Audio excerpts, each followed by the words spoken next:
Сейчас немножечко настроим.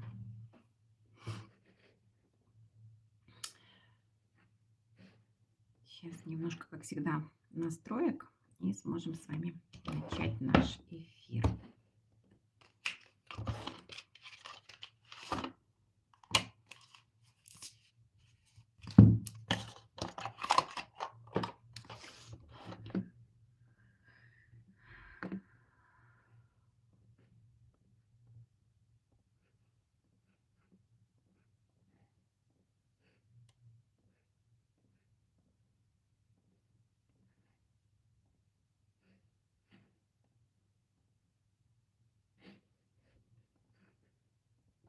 Так, всех приветствую, кто присоединился.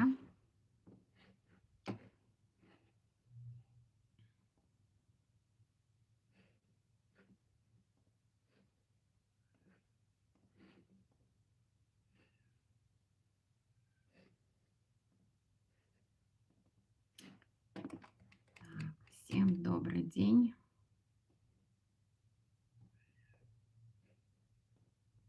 Да, добрый день. Добрый день, субботний. Да, сейчас, как всегда, немножко настроек. А, Сегодня я с вами в эфире буду до 17:00, поэтому у кого есть какие вопросы, вы сразу успевайте их задавать, да. Поэтому так, немножко не 3 часа буду с вами в эфире, да, а буду в эфире все-таки 2. Весна, время, как говорится, забот, хлопот, перемен. Хочется что-то посадить, хочется что-то сделать с садом, поэтому сегодня немножечко сократим наш эфир. Завтра, я думаю, с учетом того, что вербное воскресенье будет, завтра проведем с вами эфир часа 3. А сегодня как бы вот так. Так, ну что ж, у нас сегодня с вами таро-прогноз на неделю. Будет, как всегда, на 3 позиции. Посмотрим основное, что на этой недельке предстоит, на что обратить внимание, где, как говорится, подстелить соломинку, да, чтобы легче эта неделька прошла для нас. И на что вообще как бы есть, если есть моменты, на что обратить внимание. Смотреть будем на такой красивой колоде. Вот такая. Да. Напишите, пожалуйста, как слышно, как видно, чтобы я понимала, что эфир идет и все слышно, все видно.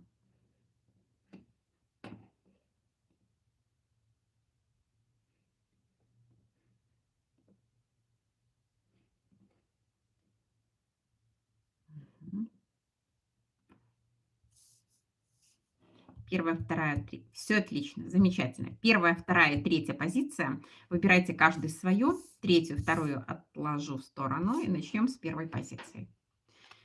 На дне колоды императрица. Я вам хочу сказать, что какие-то блага на этой неделе многие получат. Да? Кто-то бонус, кто-то похвалу, кто-то премию, кто-то будет замечен. Да? Не только руководством, но еще и семьей, а может быть и партнером. Да? Такая неделька должна быть вроде как хорошая. Людмила. Так, Людмила, сейчас посмотрим.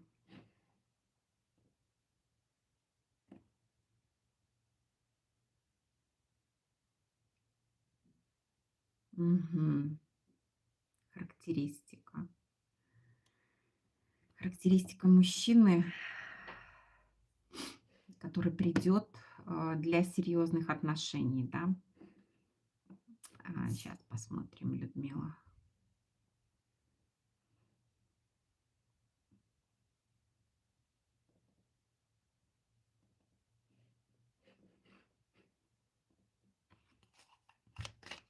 Так, с учетом того, что у Людмилы сейчас есть вопрос за донат, поэтому я перейду сначала к вопросу Людмилы, а потом вернусь к общему раскладу, да, потому что у нас индивидуальные вопросы, они в приоритете, поэтому, в принципе, Если у кого-то есть какие-то личные вопросы, успевайте их задавать. Да? Так, ну что ж, Людмила, значит, смотрим ваш вопрос. Знаете, вот хочу еще взять еще одну секунду.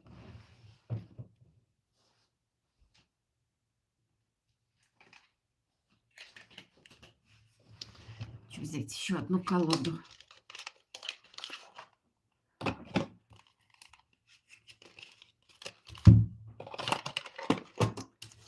Для вас, да.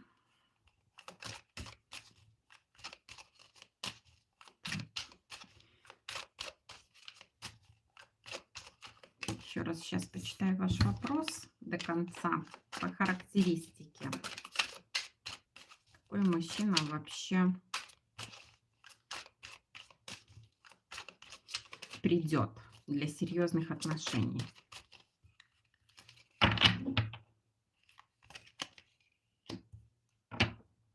Мгм.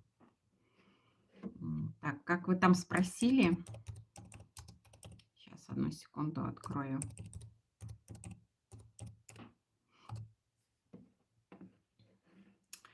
Так, характеристика, который придет, и где может произойти встреча, его отношение к вам. Ну, тут очень много нагромождено вопросов уже. Ну, давайте немножко объединим, да. Смотрите, выпадает вообще семерка пентаклей. По характеристике, что это говорит, да? Что все-таки это человек, который не будет действовать импульсивно. Вот если взять его общую такую характеристику, то он будет очень терпелив ко всему, да. То есть он вообще на сегодняшний момент, вот если брать мужчину, который придет к вам для серьезных отношений, он сначала, знаете, может вкладывать что-то, либо когда выстраивает с вами отношения, будет выстраивать с вами отношения. Он сначала будет пытаться выстроить, да, Ника, добрый день.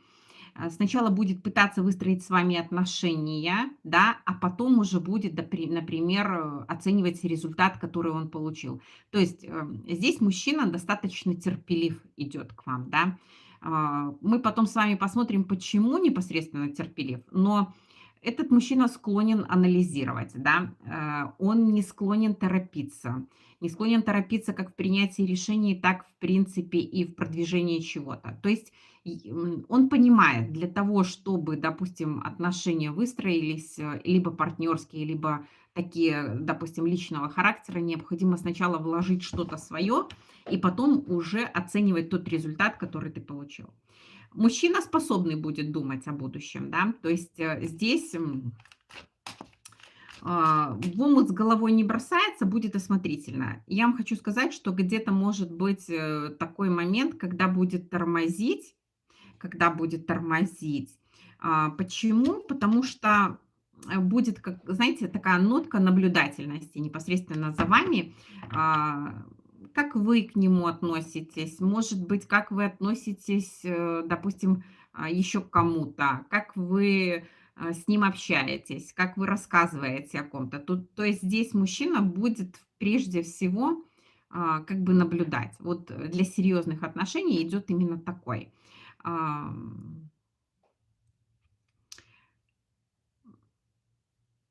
Достаточно, знаете, с учетом его вот даже вот такой терпеливости, несмотря на то, что по шестерке жезлов ему хочется получить все здесь и сейчас, возможно, от вас захочется, да. ам, на что будет акцент у него? На что будет акцент? Будет наблюдать за тем, как вы будете его воспринимать. Мужчина будет любить похвалу, однозначно, потому что по шестерке жезлов, знаете, как бы иногда вот хвали меня, хвали, да, за то, что все-таки я такой есть. Ам, Сфокусирован вот здесь на будущем будет, да, но, как я сказала, с учетом того его неторопливости, знаете, как бы может в голове где-то строить планы по отношению с вами, даже на ранней стадии, но озвучивать это сразу не будет. То есть здесь мужчина очень такой выжидательный, да. единственный минус может быть, да, что вы, допустим, хотите, допустим, если быстрого какого-то развития событий, то здесь вот он для вас будет немножко как тормоз, да. То есть он вроде бы терпеливый, но для вас будет такое ощущение, что, ну что он тормозит, да, почему мы, допустим, только, да, он продуманный, но и очень наблюдательный, понимаете? Больше будет наблюдать за тем, как вы к нему относитесь. Понимаете, здесь ему на самом деле хочется, чтобы женщина в нем увидела вот его какую-то изюминку. Все время будет анализировать, надо либо не надо встречаться, та ли женщина, ту ли женщину я выбрал. То есть здесь идет какой-то анализ. Я вам хочу сказать, что вот такой характеристики обычно мужчины приходят, вот рачушки, вот они могут анализировать. Но вот жестокости я в нем не вижу, потому что у рачушек иногда бывает такое, знаете, вот сказал, отрезал. Здесь вот такого нету. Но я вам хочу сказать, что мужчина будет достаточно продуманный. Если он для себя увидит в вас перспективу женщины, может, ну даже, да, может быть. Если он увидит перспективу, что вот 100% эта женщина мне подходит, то я вам хочу сказать, что здесь он будет идти до конца. Здесь ему нужно вот, знаете, в какой-то момент понять, да, понять, что это мой человек. И понять ему нужно будет логикой. Здесь мужчина как-то не идет на поводу своих эмоций, да, он свои эмоции как-то вот немножко придерживает. Очень продуманный. Почему именно такой мужчина подходит вам для отношений? Почему именно такой мужчина подходит? Ну, я вам хочу сказать, что по семерке кубков есть какая-то иллюзия. Может быть, вы себе где-то создали определенный какой-то образ, какой мужчина должен быть, да? И здесь вот этот мужчина придет развеять какие-то ваши иллюзии. Например, допустим, вы считаете, что мужчина там, ну вот, какая иллюзорность здесь может быть именно ваша, да? А, Что с мужчиной должно быть легко. Вот знаете, есть вот такой момент, что вы думаете, что должно все быть вообще как-то легко и на лайте. Здесь мужчина придет, чтобы немножко вот эти иллюзии ваши развеять. Для чего? Ну, потому что, понимаете, отношения – это труд. И в первую очередь многое зависит тоже от женщины, от королевы Пентаклей. То есть, смотря как женщина себя поведет. Если женщина на самом деле настроена на статус серьезных отношений, к ней придет мужчина именно с серьезными отношениями. Но это не будет по лайту. По лайту, как обычно приходят мужчины для того, чтобы ну, покекситься, повстречаться и разбежаться. А здесь, понимаете, вы думаете, что это может быть все налегке, но это труд, и это какая-то определенная такая ответственность тоже женская. Вот этот мужчина придет развеять ваши иллюзии вот именно вот этой легкости.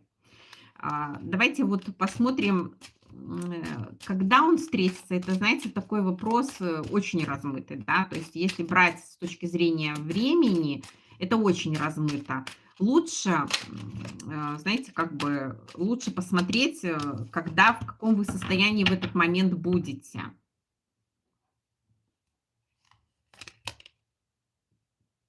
Но я вам хочу сказать, вы как раз придет этот мужчина только тогда, когда вы способны будете поделиться вот как раз вот этими эмоциями. По десятке кубков, когда вы уже готовы будете на то, чтобы делиться. На сегодняшний момент вы еще находитесь в том состоянии, что вы не готовы давать какие-то эмоции, будем так говорить, знаете, авансом, да. То есть пока я еще коплю в себе что-то. Как только я накоплю то, что могу давать, когда у меня будет в избытке вот, моя эмоциональность, тогда этот мужчина к вам придет. Пока вы не способны будете вот как раз, знаете, принимать вы можете, а вот отдавать себя вот сейчас, с этим сложности. Может быть, с учетом прошлого опыта, да, что вот, хочется сначала что-то получить для себя, а потом уже, отдать. Но нет, здесь вот вы будете настроены как раз на то, что, а, что готовы отдавать. да. Что будет по поводу того, чтобы вкладываться непосредственно в вас, с учетом того, что я вам сразу сказала, что мужчина достаточно такой терпеливый, и, знаете, пока он какого-то для себя, конкретики какой-то для себя не увидит, что эта женщина моя, здесь вложения будут минимальные, сразу вам скажу. Потому что он будет наблюдать за вашим поведением, стоит, не стоит, брать, не брать, да, то есть здесь больше, ну, по дьяволу, хотя мужчина может быть обеспечен, да, но ему, чтобы шагнуть вот для того, чтобы что-то давать, чтобы что-то давать, ему надо сначала тоже что-то получать.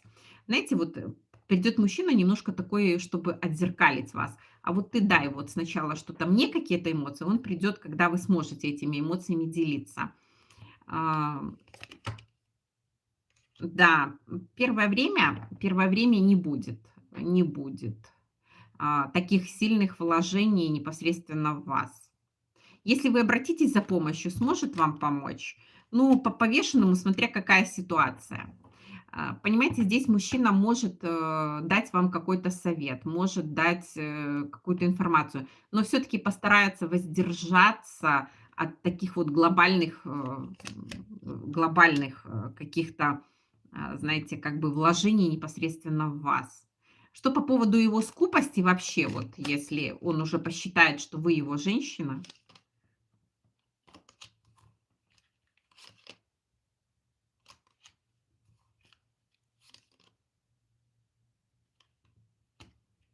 ну, я вам хочу сказать, здесь вот как-то идет такой, что,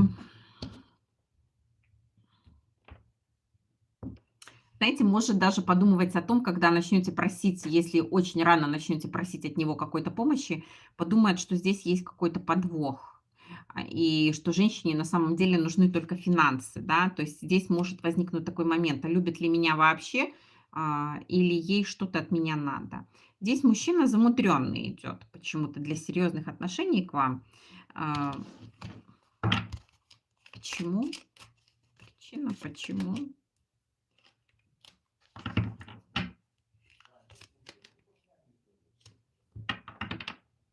Здесь не стоит торопиться. А, Здесь не стоит торопиться. Здесь стоит все-таки, с учетом того, что он вот такой терпеливый, здесь тоже стоит набраться терпения и, может быть, не сразу проговаривать мужчине о том, что вам нужны какие-то там, допустим, деньги, либо вам нужна какая-то там глобальная помощь. Если что-то незначительное, да, но если вот что-то глобальное, он как-то начнет выкручиваться. Почему вот такое происходит? Я вам хочу сказать, что здесь мужчина, знаете, когда есть уже общие планы, тогда можно и вкладываться. А пока нет общих планов, то м, как-то нет. Не вижу больших вложений непосредственно в вас. Если провести где-то время вместе, вот чтобы вдвоем, да, снять какую-то гостиницу, поехать, может быть, на какой-то отдых, вопросов нет. Здесь вложения будут. Но так, чтобы вот просто на руки давать деньги, такого нет. Вот где я участвую, там я готов. Да, добрый день, добрый день. А, а где я не участвую, я пока не готов.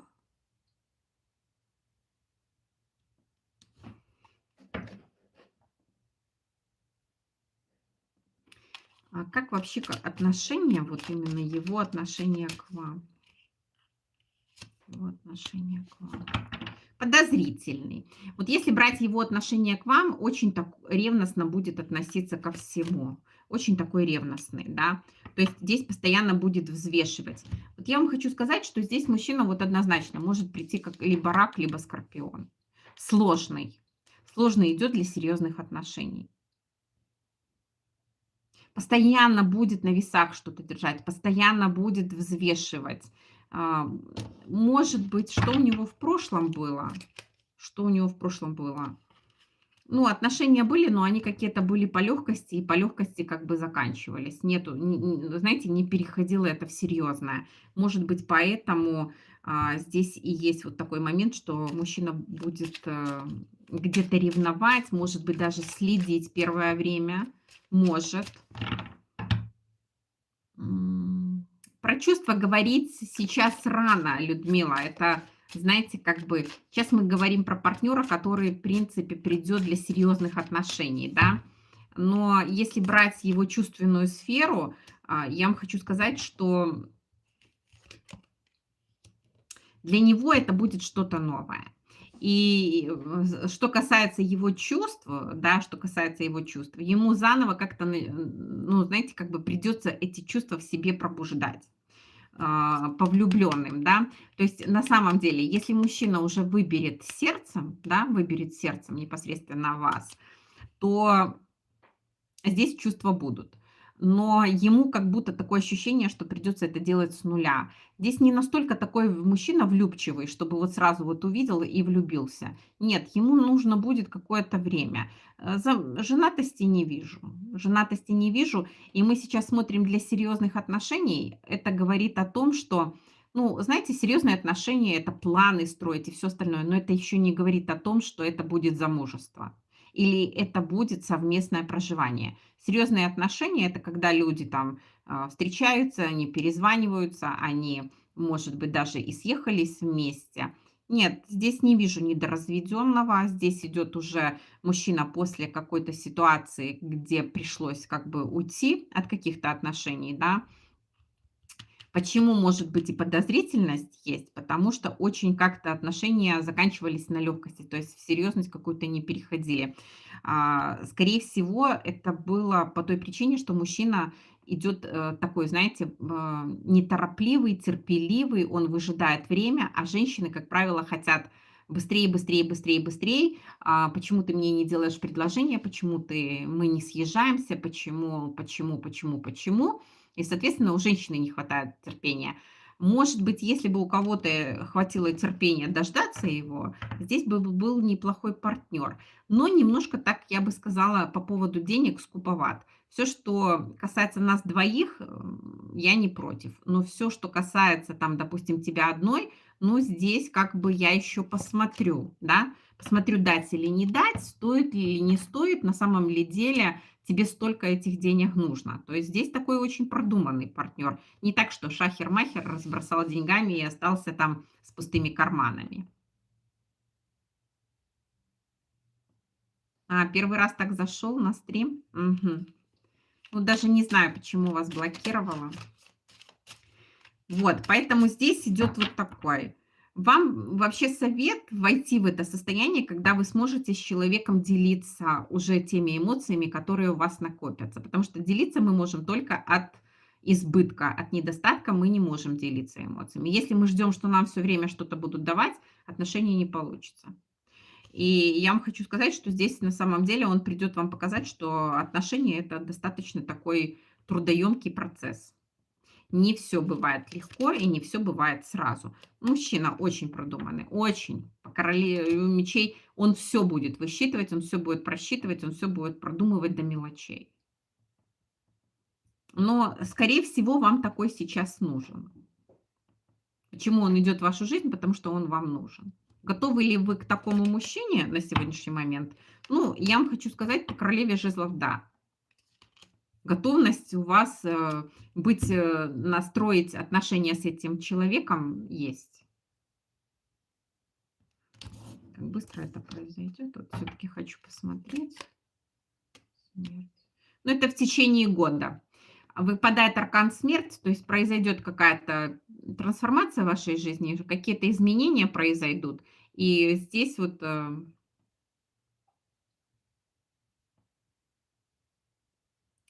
а, YouTube везде сейчас блокирует. Ну, я не знаю, у нас в Беларуси не блокируют. У нас все хорошо, поэтому у вас может быть, да. Здесь вот вы будете как раз пройдете вот этот период трансформации и научитесь как раз делиться. Вам нужно сейчас быстренько пробовать, знаете, как бы накопить эмоциональное такое знаете, эмоциональную вот эту радость от жизни, от всего, да, то есть от каждого дня, для того, чтобы мочь с этой радостью делиться. Оно, как правило, у женщин всегда на лице. А вы сейчас тоже в королеве мечей. Вы сейчас очень наблюдательны. Да, ваша трансформация произойдет. Вы сейчас очень наблюдательны, вы сейчас очень находитесь в такой позиции, что вы тоже придираетесь к каждому какой-то мелочи, да. То есть сейчас вы вот открыться полностью сердцем не готовы. По королеве мечей это все-таки такой айсберг в океане, да. То есть не всем я открою свое сердечко, не всем я дам возможность как бы войти туда. А вам нужно вот по тузу кубков на самом деле Ам, по тузу кубков на самом деле как бы наполниться этими чувствами, чтобы мочь эти чувства этому мужчине дать. Телеграм тоже работает, все хорошо. У нас проблем с этим нет.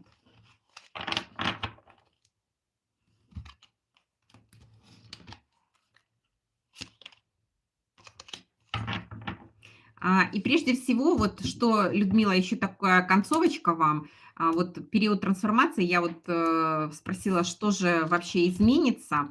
У вас какое-то другое намерение появится, да, то есть вы на самом деле как бы поставите уже перед собой конкретную цель, чего вы на самом деле хотите, какого мужчину вы хотите видеть возле себя. То есть здесь должно вот именно выстроиться вот не то, что там вот я какие-то качества мужчины, которые для меня важны.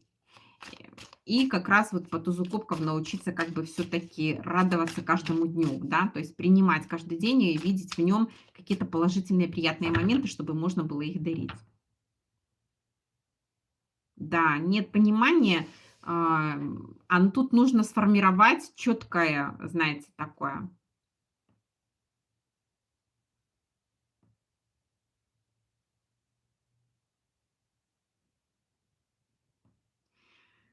Добрый день. Дело в том, что я по поводу детей не смотрю. А, Можете не писать 30 сообщений, потому что на ваши сообщения однозначно в чате я не отвечу. Детей, что касается беременности, обращайтесь, пожалуйста, к врачу. Мгм. Да. Поэтому, Людмила, здесь нужно выстроить четкое намерение и позволить себе любить, быть любимой. И плюс ко всему здесь по тузу кубков, ну, на самом деле научиться радоваться каждому дню, каждой ситуации какой-то, да, искать какой-то положительный плюс. Вот тогда этот мужчина придет. Да, вам во благо.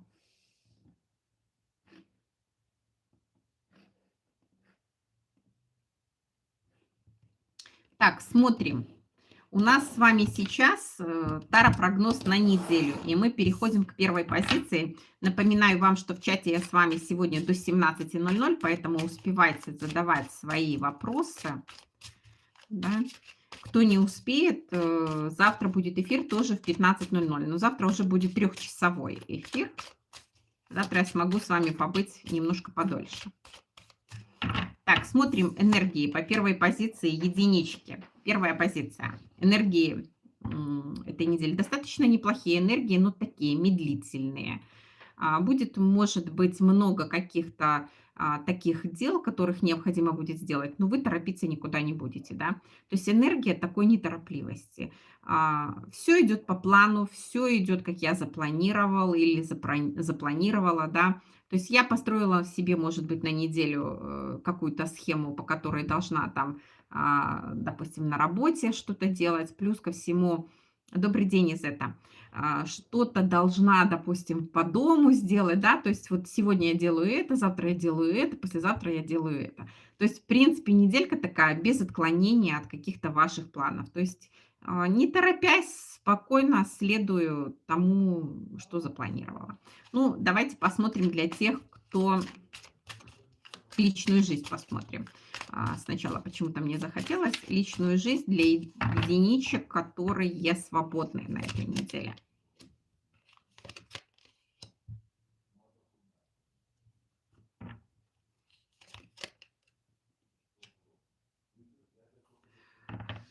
Здесь я вам хочу сказать, может быть, встреча с какой-то женщиной у вас на этой неделе, но не что касается личной жизни, я вам хочу сказать, каких-то таких, будет,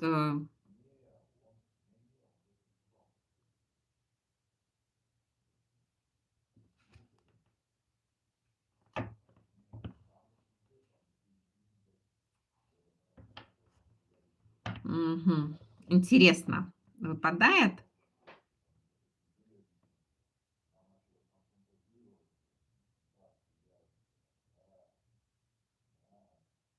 Может быть, знаете, какой приезд? Либо приезд какой-то женщины, может быть, это ваша подруга, либо знакомая, либо еще что-то, которая напомнит о чем-то, либо о бывшем партнере, либо скажет, что вот я видела, встретила, и как он выглядит, и все остальное. То есть здесь будет, знаете, такая немножечко м, отсылка непосредственно как бы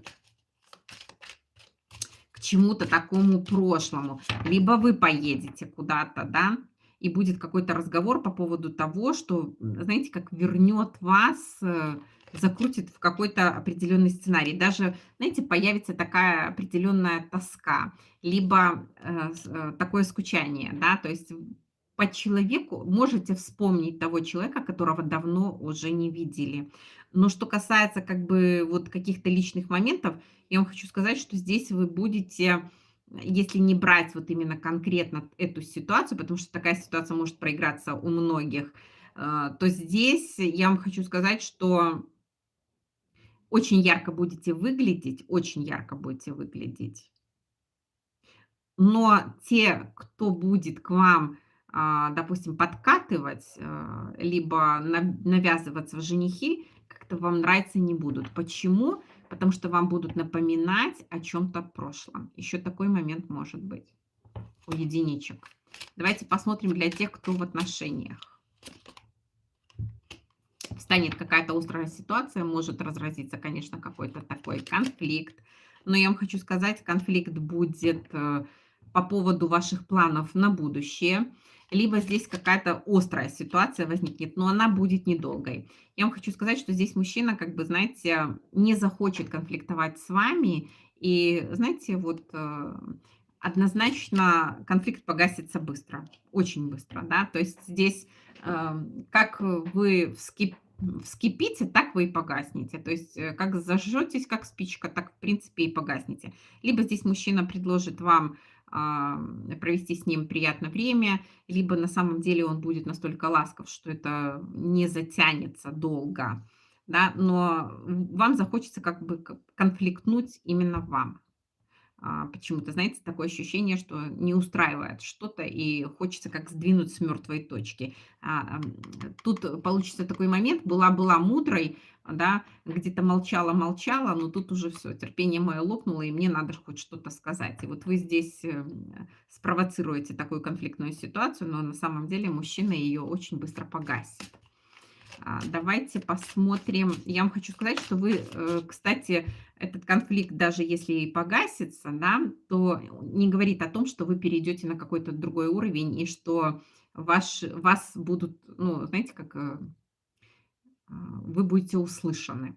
Услышать может и услышат, но не факт, что в дальнейшем сделают то, что вы хотите, потому что по умеренности еще длительный промежуток времени будет то состояние, в котором вы находитесь со своим партнером сейчас.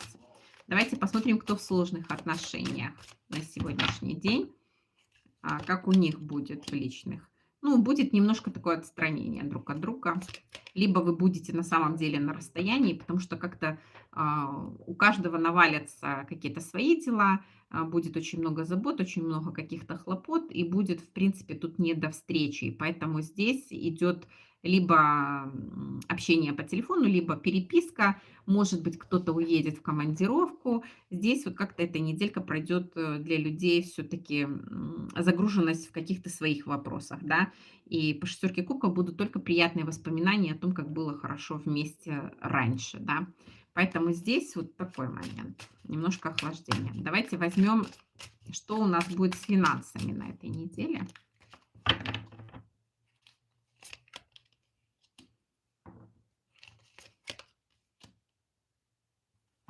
кого есть детки, то детки будут, конечно, требовать каких-то вложений в себя, и, соответственно, здесь вы будете по королеве мечей очень тщательно проверять, куда нужны деньги, куда уходят деньги, да, зачем они, это вот. И у кого нету здесь детей, то, знаете, я вам хочу сказать, внутренний ребенок ваш может кричать на самом деле, что вот я хочу вот это купить, а вы с точки зрения анализа в деньгах можете себя останавливать, да, то есть не сейчас, может быть, не время, да, то есть вот вроде бы зашли, понравилось что-то в магазине, либо захотели что-то купить, эмоция загорелась, внутренний ребенок говорит купи, а все-таки взрослая женщина скажет, да нет, у меня там, зачем мне еще одна юбка, у меня 10 таких висит в шкафу, зачем мне еще 11, да, и можете как бы уйти.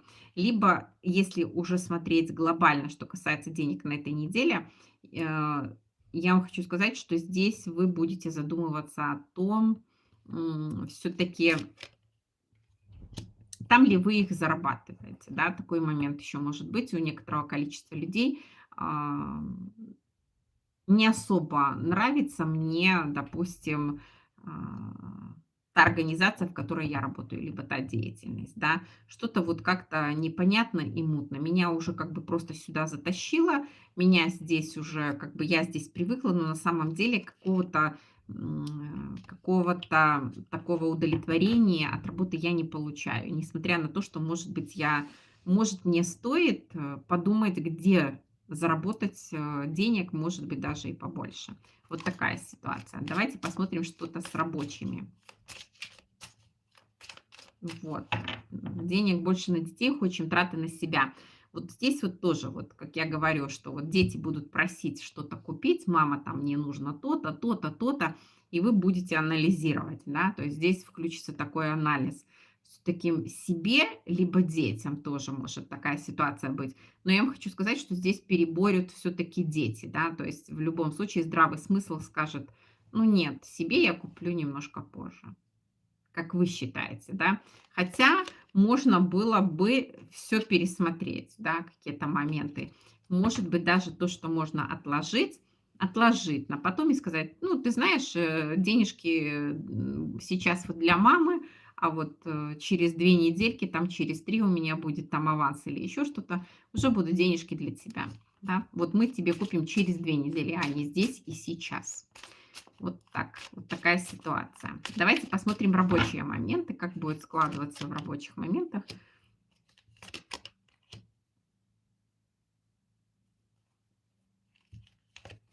Здесь захочется выйти из какой-то ситуации, да, из какой-то ситуации, в которой вы уже долгое время находитесь.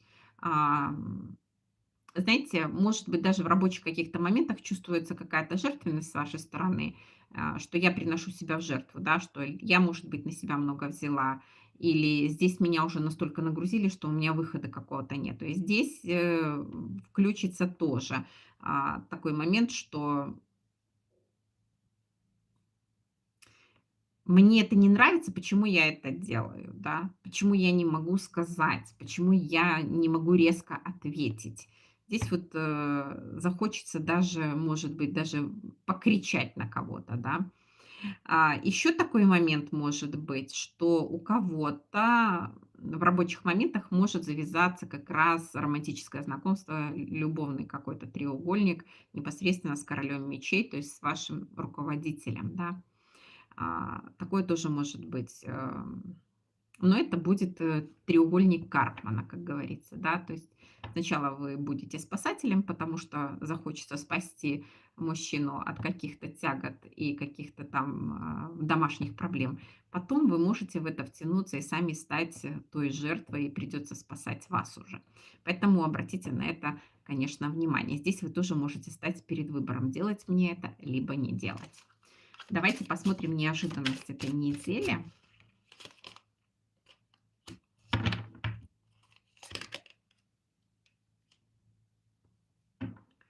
Неожиданностью может быть такой момент.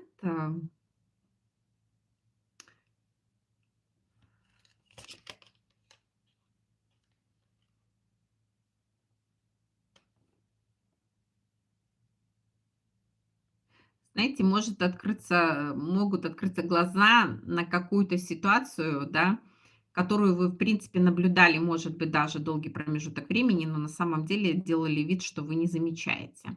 То есть, знаете, неожиданностью будет вот какой-то как выход, либо выхлоп ваших каких-то эмоций, либо на самом деле вам захочется уже что-то как-то сказать кому-то. Да, тут, знаете,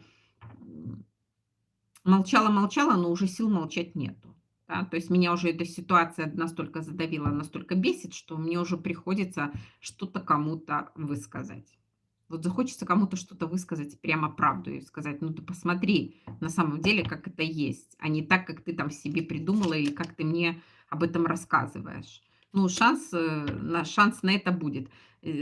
Скажете вы так или нет, или дальше будете молчать, это уже ваше дело, да. Такая была у нас с вами первая позиция.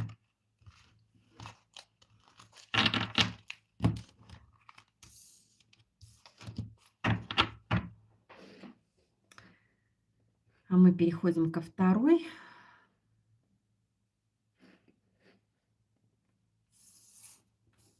Двоечки. Ваша позиция и энергии этой недели для двоечек. По дьяволу.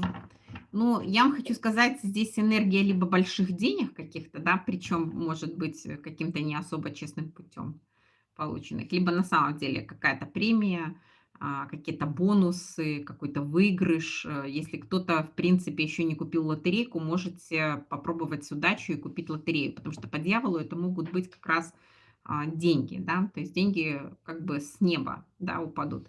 Либо кто-то захочет вас просто порадовать и, соответственно, как бы даст эти денег. Еще такой момент может быть здесь по дьяволу, если не уходить непосредственно в финансы, то здесь можете войти в какое-то заблуждение, да, либо кто-то захочет вас втянуть в это заблуждение. И я вам хочу сказать, что здесь еще такой момент идет для тех, у кого, допустим, есть уже отношения, можете попасть как раз в капкан треугольника, да. Очень большая вероятность того, что не сможете удержаться, не сможете устоять, допустим, либо с каким-то знакомым, либо, может быть, незнакомым. Но знаете, что это в любом случае придет к восьмерке мечей, когда вы, знаете, будете ограничены в чем-то. И восьмерка мечей это все-таки как раз вот тот самый тоже треугольник Карпмана. Поэтому здесь, обратите внимание на это. Легкий роман, конечно, может быть у двоечек, но тем не менее, как бы этот легкий роман, это все-таки, знаете, вот соблазнов будет очень много соблазна. Устоите вы или нет, это уже другой вопрос. Давайте посмотрим личную жизнь для двоечек, кто на самом деле сейчас свободен. Воспоминания о прошлом не покидают, да, есть какая-то определенная ностальгия. Здесь, может быть, даже женщина себе сказала, что все на сегодняшний день, все, не хочу никаких знакомств, не хочу никаких отношений, от всех я устала, и все пошли вон, да. Не хочу, не хочу, сейчас мне хорошо, сейчас мне комфортно, я наслаждаюсь жизнью, и поэтому мне вообще абсолютно никто не нужен. У меня есть какие-то определенные свои глобальные цели, я иду к своим целям, и пошли все лесом. Поэтому здесь на этой неделе знакомство вот как раз у единичек, одиночек не предвидится. Давайте посмотрим, кто в паре. Вот тройка мечей. Вот как раз и идет такой момент, да.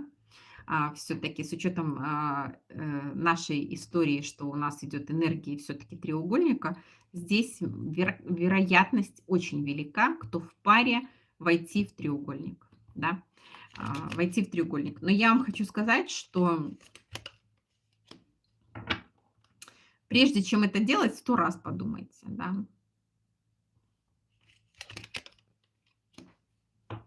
Ну, здесь, на самом деле девочки хотят каких-то чувств, каких-то новых эмоций, каких-то новых ощущений. Паш мечей, паш пентаклей, туз кубков. Захочется ощутить чего-то такого новенького, да. Весна бурлит, я красивая, не хватает, может быть, комплиментов, не хватает внимания, почему бы и нет, да.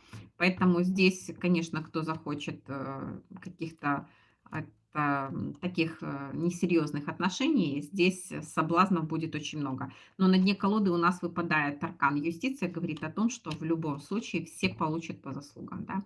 То есть рано или поздно расплата будет, да, за то, что погрешили сегодня, как говорится. Ну, давайте посмотрим, кто в непонятных отношениях.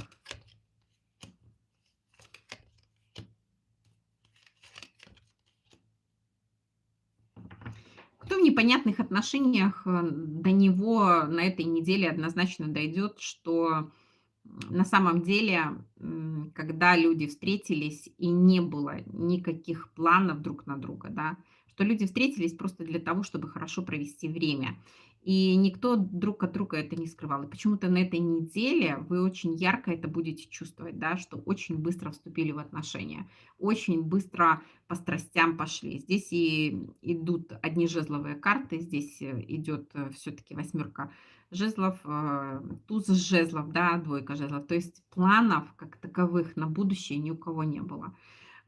Была страсть, как говорится, был соблазн, и каждый из вас поддался этому соблазну. И поэтому что сейчас уже сетовать на какую-то судьбу. Да, Наталья, добрый вечер. Ой, добрый день.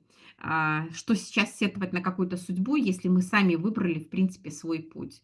Да, мне так захотелось, тебе так захотелось, а сейчас как бы, ну, нету ничего у нас сейчас серьезного, да, каждый сам по себе, по семерке жезлов, каждый сам по себе, каждый, знаете, как бы у каждого своя какая-то жизнь, да, то есть каждый выстраивает какие-то свои личные границы. И на сегодняшний момент, как бы, ну, что сейчас уже говорить, да, то есть как признание того, что, может быть, я и хотела бы, да, но ситуация не двигается, и вряд ли она куда-то сдвинется с мертвой точки, как бы. Здесь вот посмотрите, вот как раз правде в глаза. Давайте посмотрим финансы для двоечек.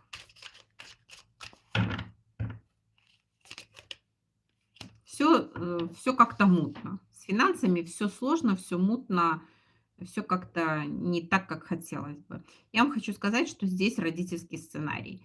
С учетом того, что будем говорить там, что это может быть. Это может о том, что, знаете, больших денег, допустим, а, каким-то таким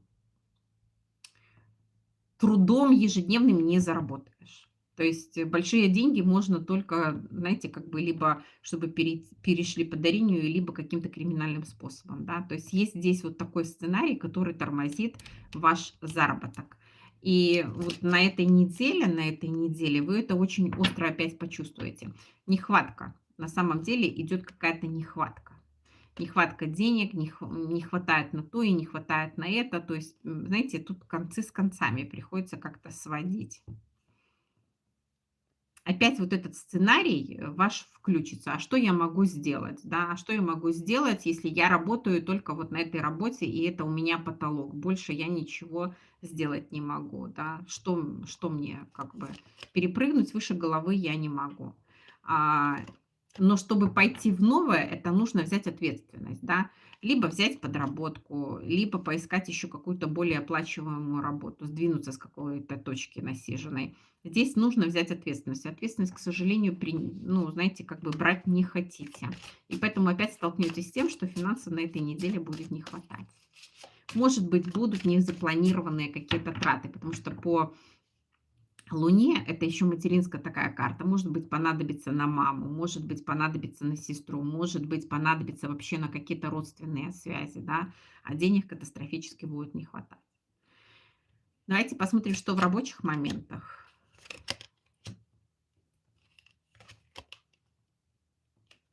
Ну, в рабочих моментах все прекрасно. Я не вижу здесь, каких-то таких, ситуаций нестандартных.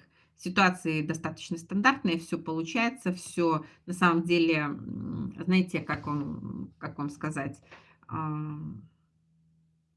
либо вы ко всем вот как-то добродушны, да, я люблю людей, люди любят меня. Знаете, вот такая вот есть поговорка. Или я люблю мир любит меня. Вот здесь вот как-то идет так. Но есть момент, чего вы на самом деле, что вы видите в людях негативного, но вы почему-то не хотите признавать. То есть на самом деле вы видите правду, да, а, как кто к кому относится, кто заискивает, кто на самом деле, как бы, знаете, пыль в глаза бросает, кто к вам относится хорошо, кто относится плохо. Здесь вы все прекрасно видите, но вы почему-то хотите для всех быть хорошим. И вот на этой неделе это будет то же самое. Хотя не мешало бы уже как-то отстоять какие-то свои моменты. Давайте посмотрим неожиданность этой недели. Ну, страхи. Могут появиться какие-то определенные страхи, с чем они связаны с вашим мужчиной. А что с ним не так? Я вам хочу сказать, что здесь кто-то начнет переживать, что у вашего мужчины появилась, может быть, какая-то партнерша. Здесь может такое быть. Какой-то, знаете, как такой, а, знаете, встал не с той ноги и подумал о том, что что-то не так. Почему? Потому что по пятерке кубков, знаете, вот какое-то эмоциональное взаимодействие с вашим партнером потерялось, да. Пятерка кубков, пятерка жезлов. То есть здесь есть определенный такой внутренний конфликт. На самом деле, любит ли он меня и нужна ли я ему такая, да, и не завел ли он себе другую женщину. Вот неожиданностью может быть такое. Мгм. Хорошо, как бы, что дядя отдыхал.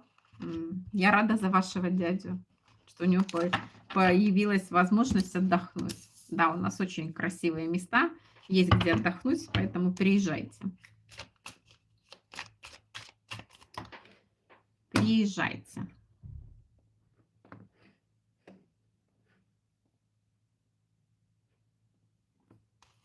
Переходим к третьей позиции.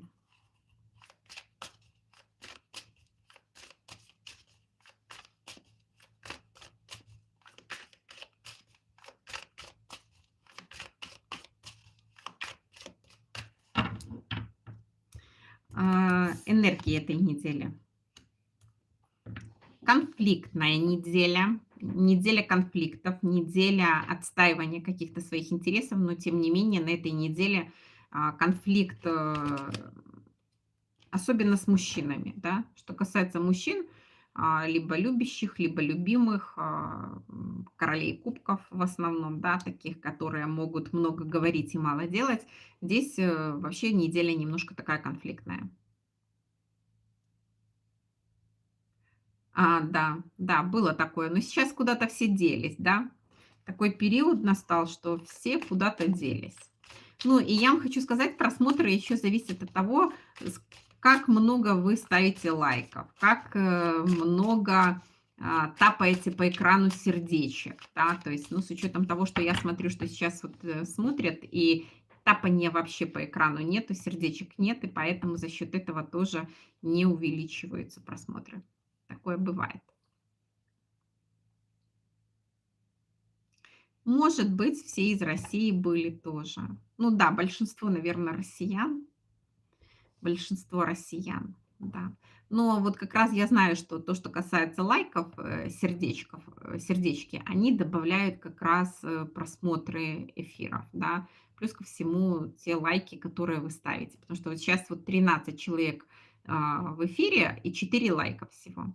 И то я так думаю, что 4 лайка это тех, которые изначально сразу пришли. Да. Вот, число людей увеличивается, а лайки нет, да. То есть все хотят получить информацию, но чтобы она была бесплатная, да. То есть, хотя бесплатно только сыр в мышеловке, как правило. Да. Так, ну что ж, возвращаемся к нашей позиции. У нас конфликтная ситуация, да. Ситуация, когда на самом деле но я вам хочу сказать, что да, да, да. Да, видны ваши сердечки, когда они вылетают. Да. И другие зрители тоже попадают на эфир с учетом того, что вылетает много всяких сердечек. Поэтому, но здесь я вам хочу сказать, с мужчиной эту конфликтную ситуацию до конца не решится на этой неделе еще. Да, все сердечки видны, да. Когда сердечки идут, оно автоматически по экрану бежит, да. То есть у вас вот они бегут, мороженки, сердечки, конфетки, там все вот это. Это все есть, да. Вот. Поэтому по пятерке мечей каждый останется при своем. Не будет ни выигравших, ни проигравших, да. Конфликт– это конфликт. Такая остренькая ситуация, остренькая неделька. Ну, давайте посмотрим для тех, для лично, кто господи, личная жизнь для единичек, ой, для троечек, которые свободны. Заговаривались уже девочки, мальчики с вами. Ну, здесь единички решат, что хватит сидеть на месте. Да, добрый день. Сейчас посмотрю. Да, Рута, я вижу ваш донат. Сейчас досмотрю третью позицию и отвечу вам на ваш вопрос. Смотрите, здесь единички решат, что пора выходить. Пора бы и пора уже выходить в люди, пора, может быть, с кем-то начать общаться. То есть здесь уже будет какое-то решение, почему бы и нет. Даже пускай будет для кекса, пускай будет это просто для развлекушек, но мне мужчина нужен, да.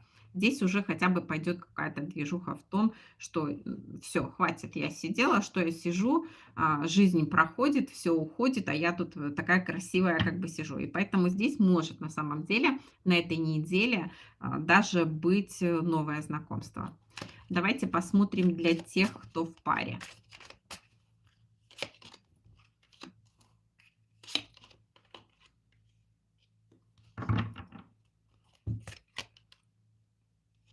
Ну, для тех, кто в паре, все остается однозначно так, как и было. Никаких изменений нет. Рутина рутиной.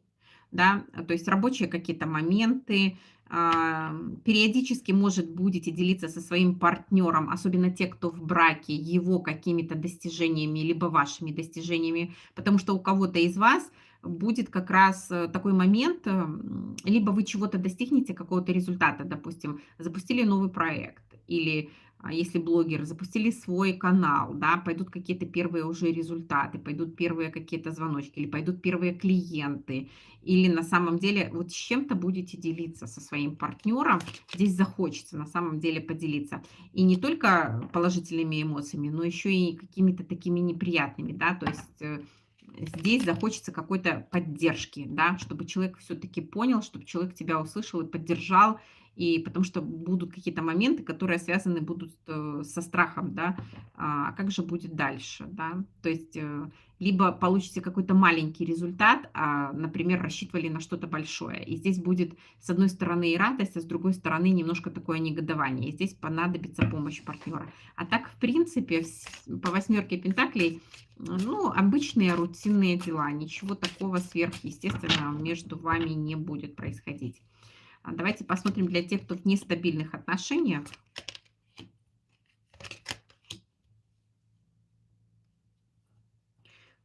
Я вам хочу сказать, что здесь партнер может вам уже говорить о том, что наши отношения с тобой вот-вот перейдут на новый уровень. Ты для меня самый любимый, дорогой человек. Несмотря на десятку пентаклей, как бы пора что-то в наших отношениях менять. Да?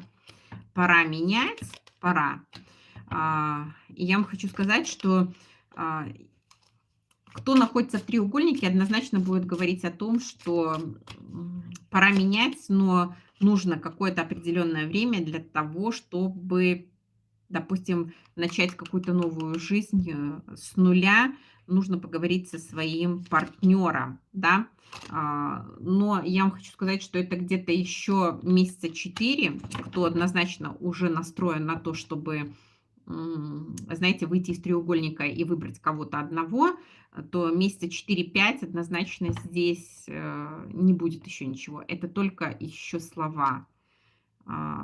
Потом в дальнейшем, да, потом в дальнейшем по тройке пентаклей может быть какой-то шаг для того, чтобы уже сдвинуться, да, по пажу жезлов, сдвинуть вашу ситуацию с мертвой точки. Давайте посмотрим финансы для троечек на этой неделе.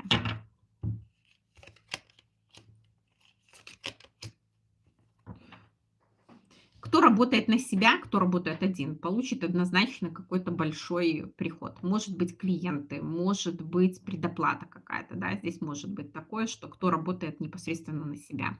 Что касается финансов других, кто работает, например, м,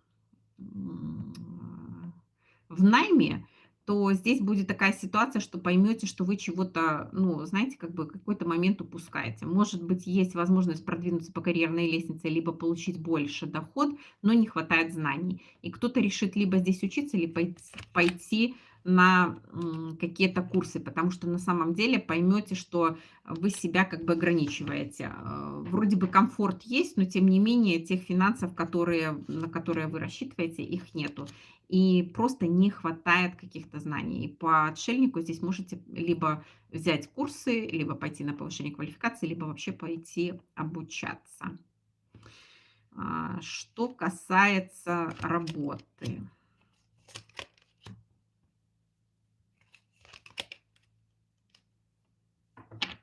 Я вам хочу сказать, что здесь будете тоже ставить какие-то перед собой задачи, а, но на будущее.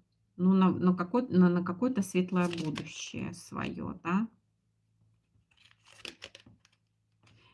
Знаете, здесь будете анализировать прошлое, что пошло не так, что в прошлом было не так в рабочих каких-то моментах, где вы, знаете, где вы опрометчиво, допустим, поступили. У кого, допустим, на сегодняшний момент, я знаю, кто связан непосредственно с документами, начинается отчетный период, и здесь вы будете, знаете, анализировать какие-то свои прошлые ошибки, чтобы не допустить их в будущем. Либо здесь может быть такой еще момент, в рабочих моментах, что вы будете как раз анализировать то, что у вас не получилось вот на этой неделе, что дало какую-то определенную трещину, да, где вы ждали какого-то результата, но ну, знаете, как результата не дождались, либо делали какие-то действия, но не те. Здесь будете ставить перед собой какие-то новые цели, новые планы, новые задачи, либо кто-то будет вам эти задачи ставить. Давайте посмотрим, что касается неожиданности этого периода. Что-то врывается в вашу жизнь. Неожиданно может ворваться мужчина. Это может быть и бывший мужчина, и, я вам хочу сказать, настоящий. Но мужчина, ну, в большей степени это мужчина бывший, да, который на самом деле в какой-то момент вас не выбрал. Здесь либо он проявится, либо вы встретитесь. То есть это произойдет абсолютно неожиданно ни для вас, ни для него. Будете ли вы рады этому? Ну и да, вы будете этому рады, потому что вы на самом деле будете выглядеть очень хорошо в этот момент. Очень хорошо, да. Девятка пентаклей, туз пентаклей. То есть, знаете, такое будет состояние, что посмотри, пожалуйста, кого ты потерял, да. Насколько я хороша.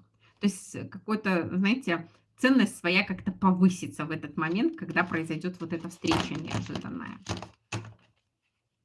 Вот такое. Такой был у нас расклад с вами для троечек. Поэтому пишите обязательно обратную связь. Под эфиром можно написать свои комментарии, как проигрался расклад через неделю. Мне будет интересно, конечно, посмотреть ваши комментарии, которые есть. Я всегда их читаю.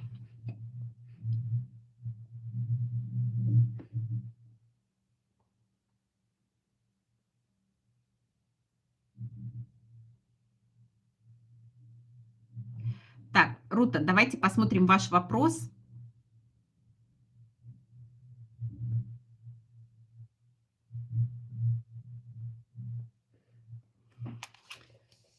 Давайте посмотрим ваш вопрос. Не вместе. Угу. Здесь все сложно.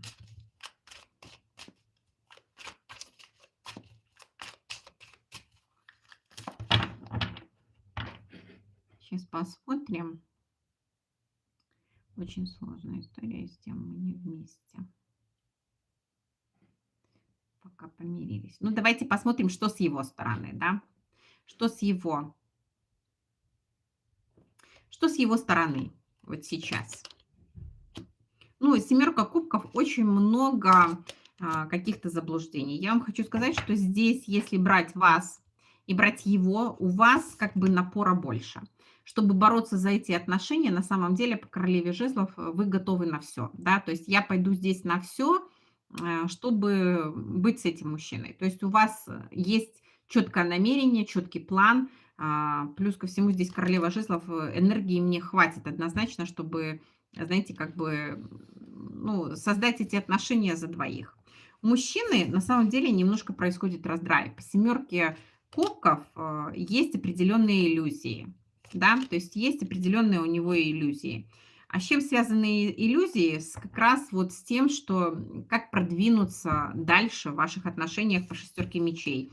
Иллюзии, знаете, связаны больше с тем, с движением, да, то есть взятием ответственности. Он, понимаете, на сегодняшний момент вообще не понимает, что если мужчина хочет, он берет ответственность, берет и делает. Если он не хочет, он не колебается там вот в каких-то таких моментах, да. То есть здесь мужчина отпустить на самом деле вас не может. По шестерке кубков есть приятные какие-то моменты, которые его держат. И почему он постоянно возвращается? По той причине, что вот есть вот это, вот, знаете, как бы сценарий, что вот это мое, оно из прошлого, оно мне приятно, и я не хочу его отпускать. Но что у него, что сейчас между вами, посмотрим.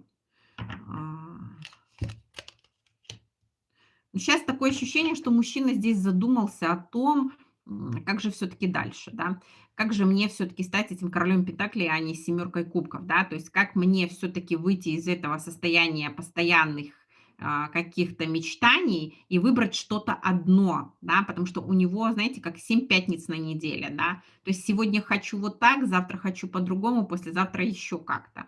И здесь мужчина сейчас, знаете, между вами сейчас такая ситуация, когда мужчине нужно сконцентрироваться непосредственно на себе, да, и сейчас эта концентрация у него может происходить. Что же он на самом деле хочет, да? Любовь ли это на самом деле? То есть он хочет как-то логически понять, это заблуждение или это настоящее чувство. Вот ему сейчас вот нужно разобраться. С вами как-то здесь все попроще. Ну, давайте посмотрим вообще, что у него в планах по отношению к вам. Двойка жезлов. Планы еще до конца не построены. Ответственности до конца в ваших отношениях не берет. Ответственности не берет. Двойка пентаклей и двойка жезлов. Такое ощущение, что мужчина играется.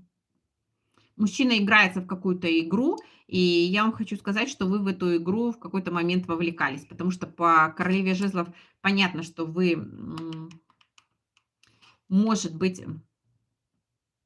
мгм. Может быть, знаете, как бы вы думали, что это будет все как-то полегче, но на самом деле как-то здесь уже какой-то вот, такой момент, что слишком много, да, по тройке мечей, слишком много дискомфорта приносит вот, общение с этим человеком, несмотря на то, что это вас держит. Я хочу, чтобы было все полегче вот у вас.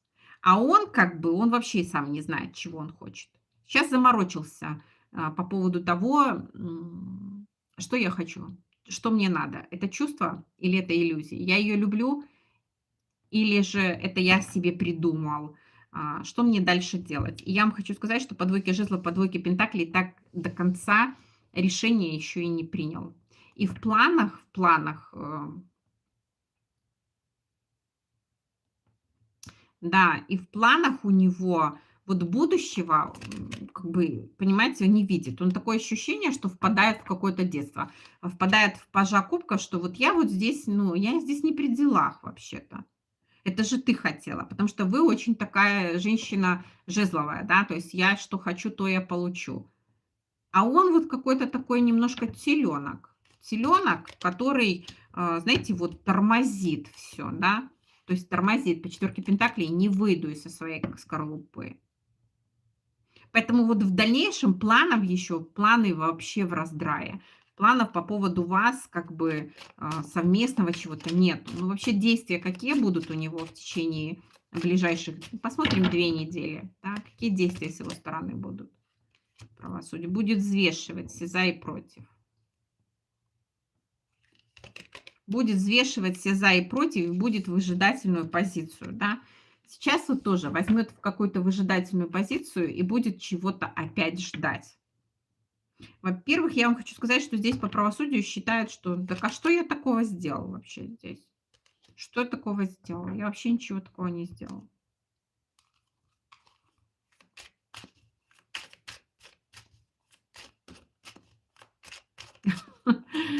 Вам вообще совет, Рута, в этой ситуации?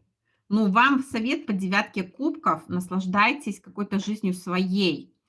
Знаете, вот с учетом того, что вы уже отошли от его игры, это правильно, потому что здесь мужчина, знаете, такое ощущение, что вовлекает. Сам находится в каких-то иллюзиях и вас вот туда втягивает как-то. А по девятке кубков нужно наслаждаться собой, да, то есть наслаждаться жизнью, брать от жизни все. Вот я тоже, что хочу, то и делаю, да, хочу халву ем, хочу пряники, а ты как бы там уже сам решай, да. Да, то есть здесь получается такая история, что мужчина не определившийся. Да, добрый день. Мужчина не определился до конца. Его постоянно нужно куда-то подпихивать. Он постоянно в каком-то таком раздрае. Он постоянно впадает, впадает во что-то какое-то свое, понимаете?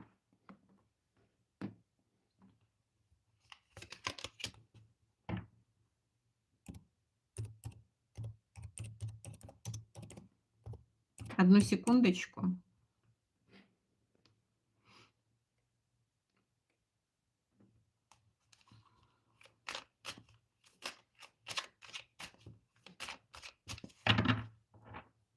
Знаете, на него выпадает такой момент. м, Он как взрослый дядя, но как бы, я вам хочу сказать, что Рута, вот я спросила его характеристику, его сигнификатор. На его сигнификатор выпала восьмерка кубков. О чем это все-таки говорит, да? Что мужчина, когда, ну, знаете, как бы с мужчиной можно рядом находиться, и вы будете понимать, что он где-то находится не здесь. Не всегда такие мужчины уходят к женщинам. Когда они пропадают из радаров, они просто либо уходят в себя, либо уходят, допустим, в работу, либо уходят еще куда-то. А, В редких случаях возникает, что вот это вот, знаете, такой временный уход. И ему вот проще отказаться, нежели, допустим, даже от человека, с которым он совсем близок, чем поменять вот свое какое-то мышление, да. То есть он вроде бы пытается по семерке кубков, знаете, по семерке кубков мужчина витает где-то в облаках, много чего планировать может, много чего, и потом как бы хоп, и может отказаться от того, что ему было дорого, да. А, Он какой-то такой, он даже, в принципе, готов идти один по жизни, да. То есть здесь у мужчины бывают такие моменты, ну, знаете, как нахлынывает, да. М, Часто бывает такое, что если что-то не по его, особенно в эмоциональной сфере, он может по восьмерке кубков собраться и пойти просто, да. То есть, ну, покинуть просто ту ситуацию, в которой находится, и сделать вид, что вообще как бы это, ну, вообще это не мое, да.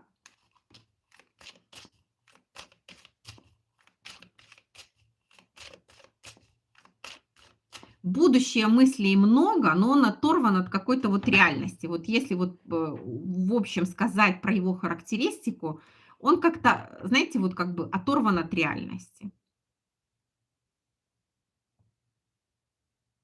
Да, поэтому вам здесь совет обратить внимание на себя и обратить внимание на свою эмоциональную сферу, потому что девятка кубков это все-таки то, что вам нравится, то, что вы любите, то, что приносит вам удовольствие, да, и не брать то на самом деле, что вас удручает здесь, да. То есть у вас есть уже какие-то свои планы, и если мужчина не соответствует вашим целям и планам, ну, соответственно, как бы это не ваш мужчина.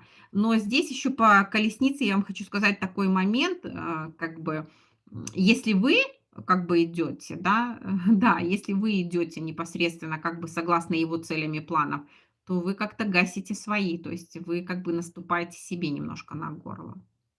Поэтому да, здесь по девятке кубков берите и наслаждайтесь. Единственное, что делаете, это, знаете, без самообмана, да, то есть Каким образом? Что вот я вот сейчас пойду повеселюсь там еще туда-сюда, а на самом деле придете на вечеринку и будете там грустить по нем, что, может быть, я сделала неправильно там или еще что-нибудь. То есть на самом деле, если это вам принесет удовольствие, почему бы и нет?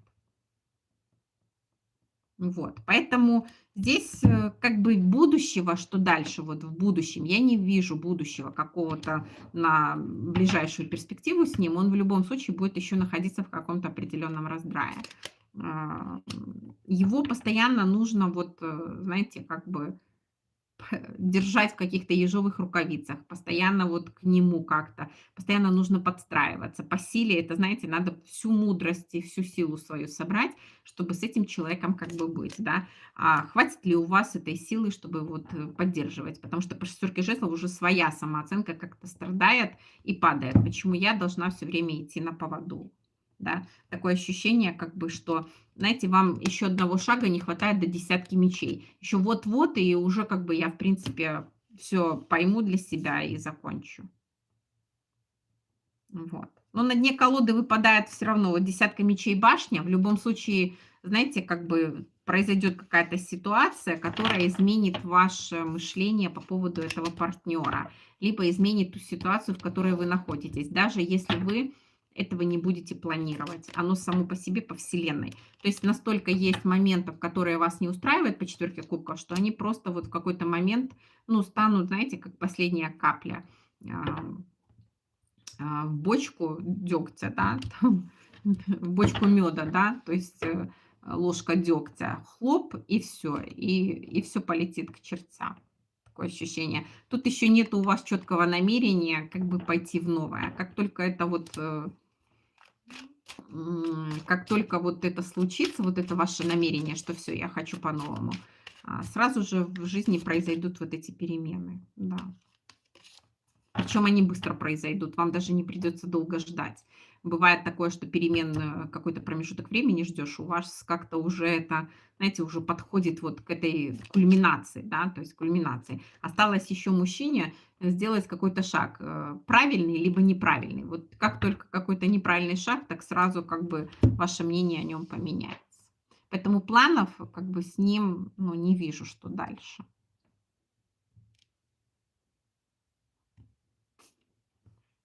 Вот так.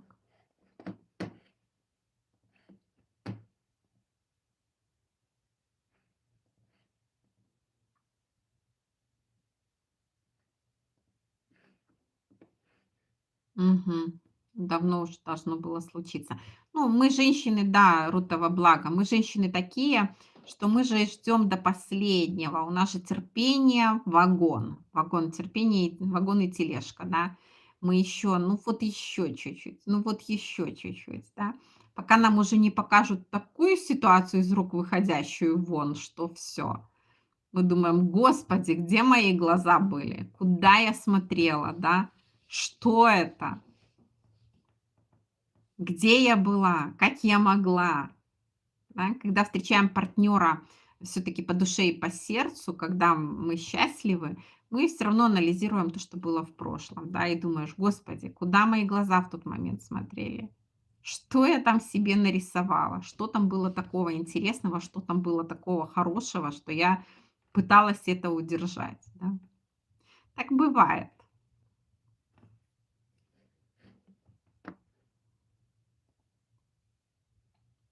Да, вам руточка во благо.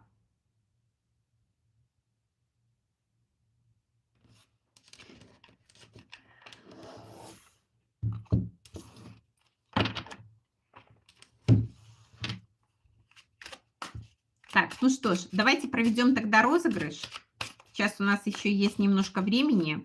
Напоминаю вам, что с вами в эфире я буду сегодня до 17:00, поэтому успевайте задавать свои вопросы. А я сейчас выберу аркан, первый, который будет. Да? И давайте попробуем выиграть бесплатный ответ на вопрос. Да? Что необходимо будет сделать? Необходимо будет угадать один из старших арканов. Всех старших арканов 22. 2, от 0 до 21, поэтому пишите цифрами, потому что некоторые арканы блокирует YouTube. Поэтому, да, Наталья, добрый вечер. И давайте попробуем раскачать интуицию и угадать, какой старший аркан у меня в руке. Кто первый напишет правильный ответ, тому будет бесплатный ответ на вопрос. Ника 19, Ника, как всегда. Ника уже солнце, да. Мария третий, императрица, Наталья жрица, Людмила солнце, Наталья маг, Мэри 17, Ольга суд. Мгм.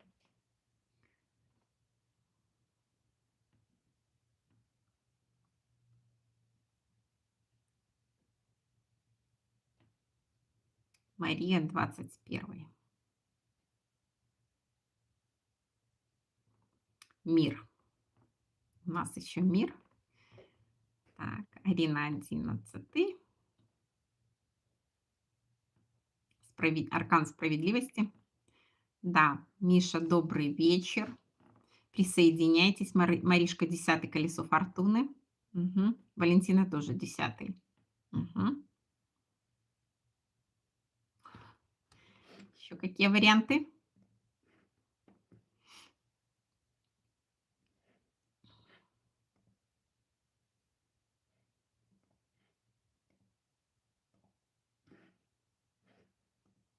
Дарина семерочка. Это у нас колесница.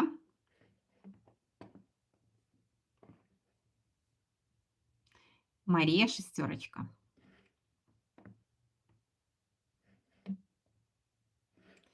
Мария шестерочка. Мгм. Алиночка, добрый день. Присоединяйтесь к нашему розыгрышу. Осталось всего лишь 20 секунд. Алина четверка, император. Мгм.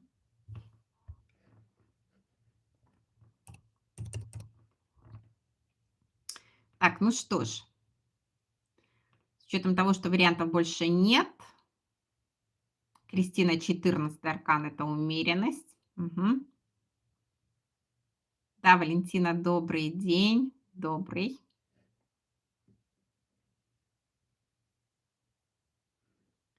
Так, ну что ж, открываюсь тогда, объявляю тогда стоп. И у нас аркан колесница. Вот такой аркан красивый. И выиграла у нас Дарина. Поэтому, Дарина, вы можете задавать свой вопрос и получить на него сегодня бесплатный ответ. Мы поздравляем Дарину. От меня тоже поздравления.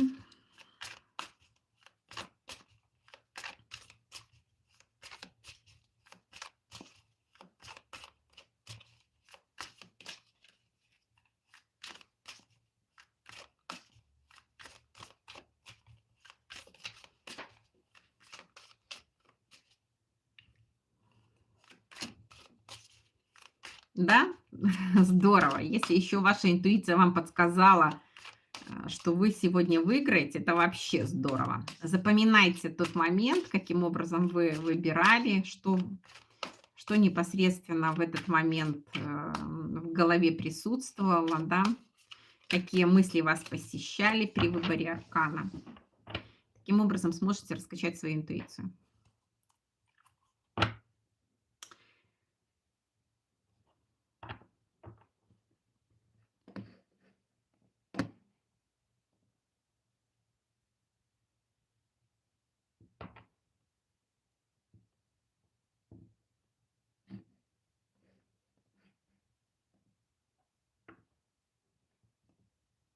Так, я так понимаю, что вы свободны. Какой мужчина как бы идет в вашу жизнь для отношений? Ну, давайте посмотрим.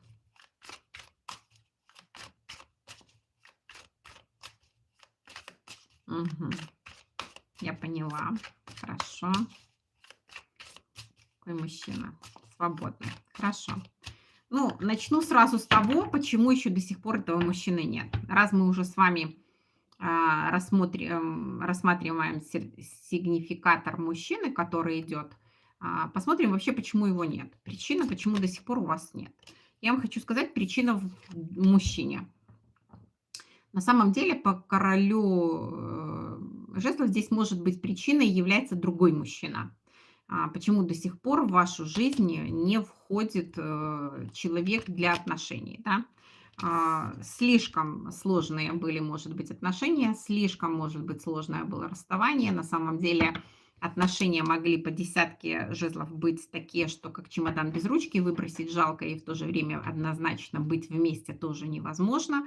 И поэтому на сегодняшний момент где-то в глубине вашей души и плюс ко всему в вашем подсознании еще живет этот мужчина.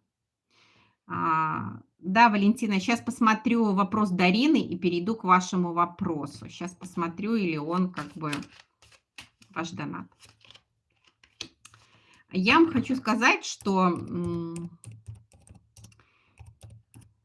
Одну секунду.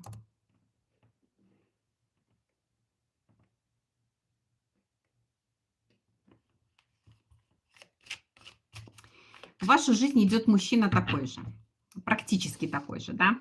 То есть на вас выпадает сигнификатор Дарина десятки жезлов, да, как я сказала, да, то есть говорит о том, что на самом деле были какие-то либо сложные отношения, либо сложное расставание, да.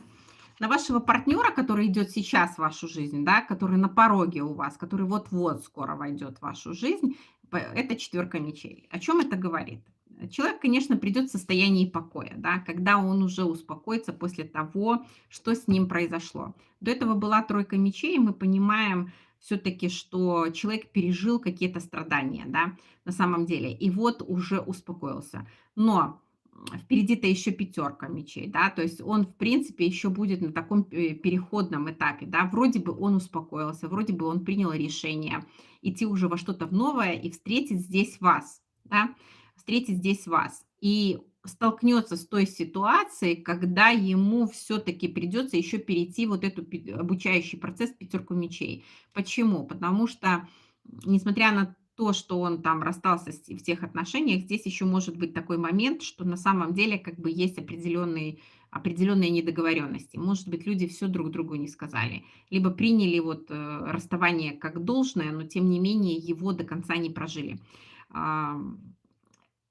Он вообще как бы придет вроде бы и уже в состоянии такого покоя. Идет к вам идентичный вам, да, потому что партнера, знаете, у вас еще тоже, вот вы на переходном этапе, да, с учетом того, что на десятке жезлов, вам уже стоит сделать один шаг, чтобы войти во что-то новое. Да, добрый день. Будет ли у меня брак в этом году и кто будет будущей женой? Переходите по донатной ссылке, я обязательно вам напишу. Но мужчина у вас идет истощенный. То есть, знаете, как бы, как здесь сказать вам? Он идет в вашу жизнь сейчас для того, чтобы напитаться. То есть энергии у него еще вот такой вот прям для отношений не будет, да. То есть либо вы будете вместе как-то расти и выходить из какой-то сложной ситуации, и вы, и он, либо здесь отношения, конечно, к серьезному чему-то не приведут. То есть они могут быть длительные, но к браку не приведут, однозначно будет уход. Мужчина вам этот нужен как тренажер. Он будет, может быть, и для серьезных отношений, но не для брака, да. Почему? Потому что периодически будет уходить в одиночество, периодически будет, может быть, оставаться там один, а вам захочется побыть, допустим, с этим человеком вместе. Он много будет думать о прошлом, он будет анализировать, он будет вот искать вот эту точку, когда сможет остаться один, да. То есть по четверке мечей мужчина еще, хоть и в состоянии покоя, но еще в болезненной какой-то, ну, в болезненном каком-то состоянии, я бы так сказала. А, Знаете, такое ощущение, что в состоянии паузы либо расставания, вот после того, как уже расстался с партнершей своей, вроде бы вроде бы в расставании, вроде бы не в расставании, да. То есть здесь придет как бы как залечить свои старые раны, да, по поводу той партнерши. И знаете, как бы ну вот идет как бы безинициативный человек, да, то есть может не звонить какое-то время, может отсутствовать, может не приглашать. Он как бы еще в какой-то спячке. Но он вам нужен просто сейчас для того, чтобы, знаете, вот пройти вот этот тоже сложный период и увидеть что-то в себе, а что увидеть в себе, что вы тоже до сих пор еще находитесь в определенных качелях, до конца вы еще не оставили того мужчину, с которым вам на самом деле было нелегко, с которым было сложно. Вы почему-то еще до конца не оставили. Может быть, чтобы вот придет для того, чтобы показать, что вот какие-то определенные сложности, чтобы, да, знаете, вот как, чтобы вы наконец-то увидели какую-то правду. Вот с этим мужчиной вы сможете увидеть правду, что вы делаете не так. Если вы пройдете этот урок, потом придет как мужчина по девятке пентаклей, да, потом придет совершенно другой. Вам нужно все-таки пройти этот урок с этим человеком, да, не побояться с ним вступить в отношения, пусть они будут недолгие, да, но однозначно как бы вы как-то научитесь выбирать себя в этих отношениях. Понимаете, не обманывать себя. У вас вот будет такой момент, что вы научитесь выбирать себя, не обманывать, да, то есть вы будете видеть какие-то его недостатки, то, что вам нравится, и то, что вам не нравится, и сможете вот как-то вот из этой ситуации выйти. Потому что потом идет уже достаточно такой простроенный человек по девятке пентаклей, у которого все хорошо, он в комфорте, он, знаете, как бы он как раз вот выбирает себя.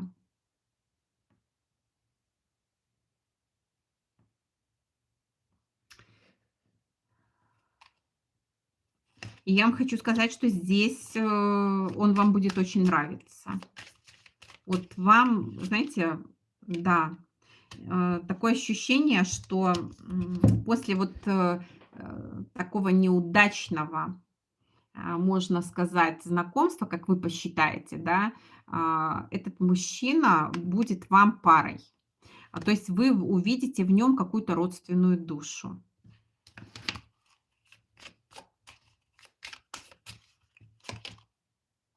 Да, и вот здесь вы с ним, да, и вот здесь вы с ним можете пойти в нормальные, стабильные, хорошие отношения. Потому что здесь и мужчина уже способен будет выбирать. Понимаете, вам еще дают мужчину, потому что, знаете, есть зацикленность на вот каком-то прошлом, да.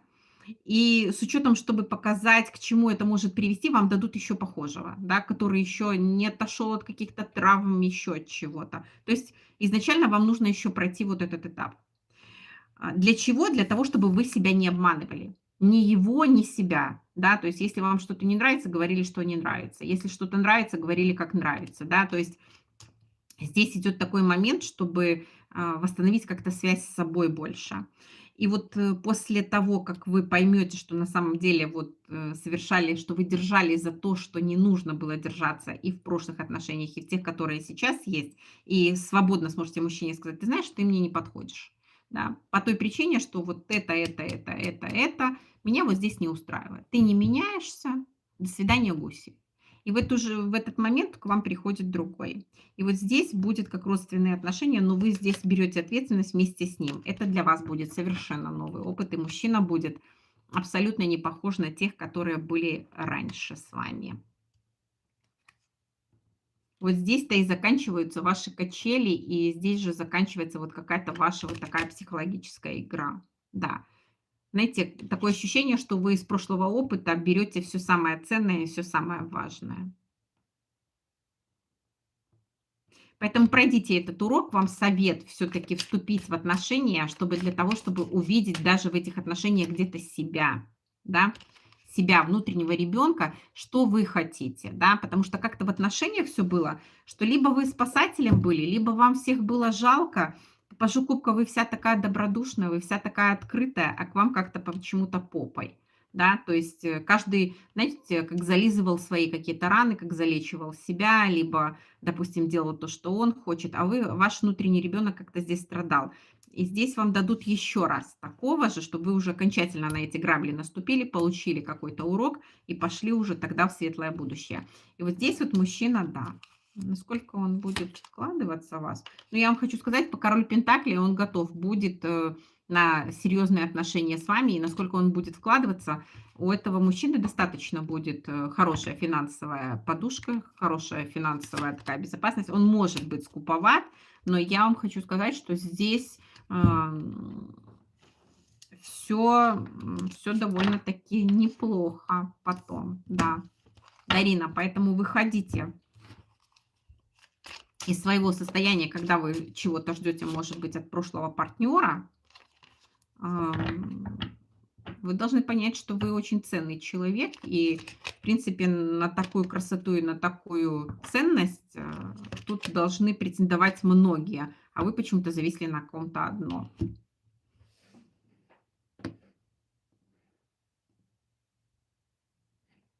Так, Валентина.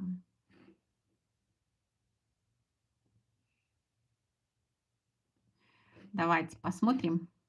Да, во благо вам, Дариночка. Валентина, подскажите, пожалуйста, в чате. Сейчас будем смотреть ваш вопрос.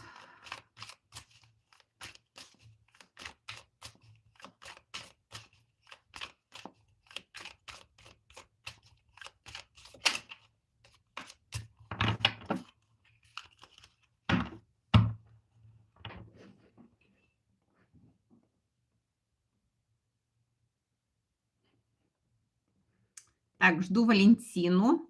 Может быть, зависла, да? Могло быть такое, что завис интернет. Поэтому, Валентина, отзовитесь. Если вы в чате, напишите, что вы здесь. Здесь. Хорошо. Тогда смотрим ваш вопрос. Какие мысли? Какие мысли у него?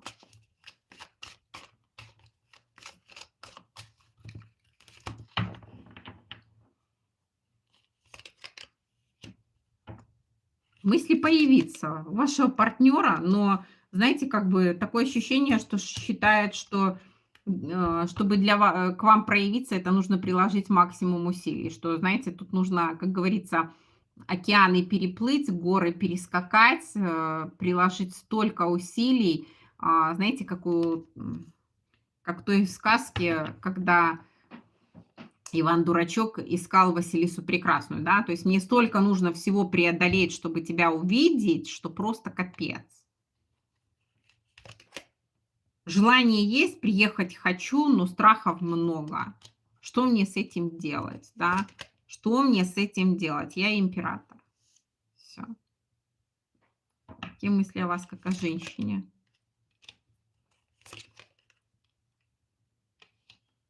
Ну, знаете, я вам хочу сказать, что если смотреть с точки зрения, какие мысли вообще как о женщине идут, да, то здесь мужчина, знаете, очень хочет, вы ему, он очень далеко, поэтому я и говорю, что горы переплыть, там, океаны переплыть, горы перескакать, да, то есть это же надо столько усилий человеку. Но как женщину видит вас как верховную жрицу, да, верховная жрица — это непонятная, желанная, непредсказуемая, ну, настолько непонятная женщина, что просто, знаете, как бы очень хочется что-то о вас узнать здесь. Может быть, какую-то тайну, может быть, что-то. Очень длительный промежуток времени и ничего о вас не знает. По 12-му аркану, да, то есть по повешенному, ситуация для него, когда он, знаете, такое ощущение, как оторван от мира и не знает практически о вас ничего.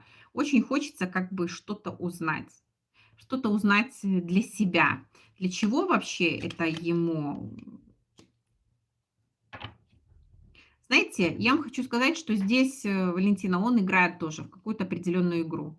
В чем заключается его игра? В чем заключается его игра? С одной стороны, есть женщина, которая для него цена, а с другой стороны, есть как раз аркан умеренности. Знаете, жизнь как в болотце, да, то есть я играю в игру, что когда мне становится скучно, когда я нахожусь в этом болотце, я вспоминаю то, что мне приятно. То есть здесь мужчина в воспоминаниях о вас, он как-то, знаете, просто как какое-то разнообразие. По пажу кубков, знаете, вот у меня есть внутренние какие-то чувства, у меня есть что-то к этому человеку, к этой женщине, да, то есть у меня к ней что-то такое, как будто как детское, да, как будто я первый раз влюбился в своей жизни. Я что-то чувствую искреннее, и мне приятно в тот момент, когда у меня все как в болотце, вспоминать о том, что мне приятно. То есть, знаете, вот какую-то сам себе создает психологическую игру здесь с вами. Это вот, знаете, как потешить свое какое-то самолюбие даже, вот подумать о том человеке, который далеко и который мог бы быть со мной рядом. Еще мысли.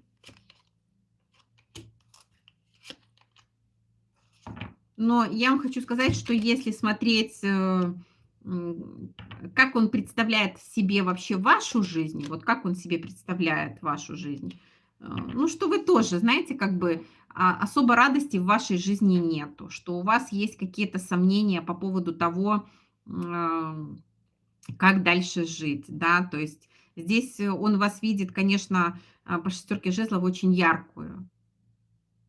Вот. И вот здесь вот у него на самом деле вот он как бы как будто играется, да, то есть вот, знаете, как в детстве было, да, когда мы влюблялись или мальчики в нас влюблялись, не знаю, как там у мальчишек было, а у нас же было так, у девочек же, наверное, знаете, такая ситуация, когда ты мечтал, ты представлял себе что-то, потому что тогда отношений не было еще совсем дети были, но уже были какие-то представления, как это будет. То есть определенная игра была психологическая такая, да.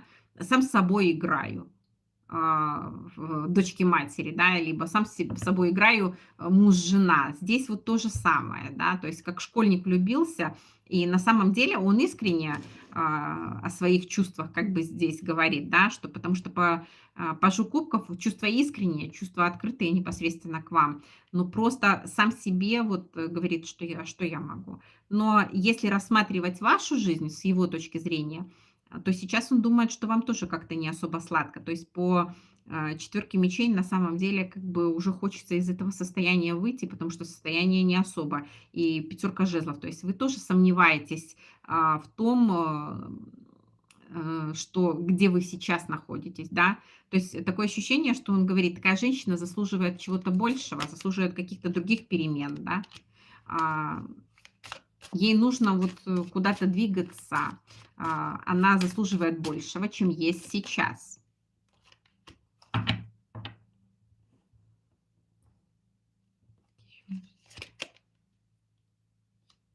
Ну, это солнышко, знаете, как бы о вас вспоминает с какими-то приятными такими моментами. И, знаете, как говорят, я о ней подумаю, день становится светлее. Вот встану с мыслями о ней, соответственно, как бы у меня день проходит совершенно по-другому. Здесь мужчина как бы вас не забыл. У него огонь горит на вас, да. Да, Ваха, добрый день. Огонь горит, жезловость есть, страсть есть, желание есть. Может быть, это даже по той причине, Валентина, что ваши отношения не дошли до отношений. То есть ваше общение не дошло до, знаете, таких отношений, когда он бы мог еще что-то вспоминать другое. Здесь получается вот как бы, знаете, такая детская позиция, когда на самом деле как бы влюбился как мальчишка. И поэтому есть, приятные воспоминания по шестерке кубков, как бы вот, то состояние, знаете, такой детскости, непринужденности, какой-то такой, страсти, эмоции, что-то кипит внутри, увидеться хочется, услышаться хочется. Здесь вот мужчина как бы так, но в любом случае себе говорит о том, что, как бы он о вас не мечтал, говорит себе, что мне, чтобы ее увидеть, нужно до кекса, да, да. Так я говорю, что здесь с учетом того, что до этого не дошло, мужчина как бы вспоминает вот приятные моменты именно по детскости, знаете, вот как на самом деле, как у школьников это, а, как в подростковом каком-то возрасте, да. То есть, ну, хочется, конечно, перемен здесь, да, хочется перемен, и вы для него все-таки женщина, как он говорит, любимая, да, то есть по королеве кубков женщина любимая. Ну, есть тоска по вам. Вот так. Есть тоска по вам. Хотя на дне колоды есть императрица, которая все-таки останавливает с учетом его статуса. Это и есть определенная такая остановка. Остановка, да. То есть борюсь со своими страхами, да. А, Живу с одной, люблю другую. А, Настроен ли вообще как бы сейчас на приезд? Что-то рушится, планы какие-то рушатся. Что-то рушится. Может быть, и настроен был на приезд, но в данный момент все зависло. И на дне колоды повешенный, что-то пошло не так. Что-то пошло не так, как-то планы пошли под откос. Почему, может быть, сейчас и идет такой момент, что мне нужно приложить максимум усилий каких-то для того, чтобы увидеться. Хочу увидеться, но как сейчас это сделать, еще нет возможностей. Развод. Ну, это такое более глубоко посмотреть, развод или не развод.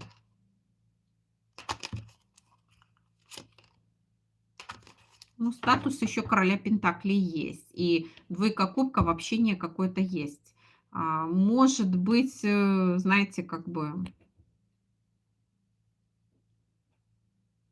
Нет, что у него в личной жизни императрица, не знаю. Женщина, которая имеет какой-то статус, все равно сейчас рядом с ним. Не вижу развода.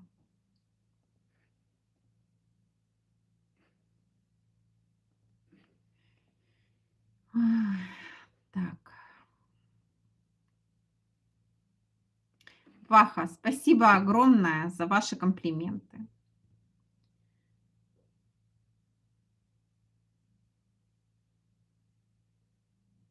Да. Так, ну что ж, мои хорошие, с вами я в эфире сегодня была 2 часа, как обещала. Кто успел задать вопросы, молодцы. Кто не успел, приходите завтра в 15:00 по Москве. Завтра я с вами в эфире буду 3 часа. А, может быть, Валентина, но рядом женщина какая-то есть. А, Поэтому всех вам благ. А, Нет, он, может, и приедет, может быть, это, знаете, вот сейчас вот какие-то планы рухнули, потому что идет башня и повешенный. Меня зовут Елена. Рухнули какие-то его планы. На самом деле планы были, но что-то пошло не так, что-то пошло не по плану, как говорится, да. И здесь пришлось менять, корректировать какие-то планы. Может быть, этот приезд и будет, но этот приезд будет позже, да, то есть немножко позже. Вот, да. Так, ну что ж, всех вам благ, всего хорошего, хорошего вам субботнего вечера, а, веселого времяпровождения. Завтра жду вас в эфире в 15:00, как всегда, здесь, по Москве, на канале «Мастерская Таро Сознания». Приходите, буду рада вас видеть. Всего доброго. До скорой встречи.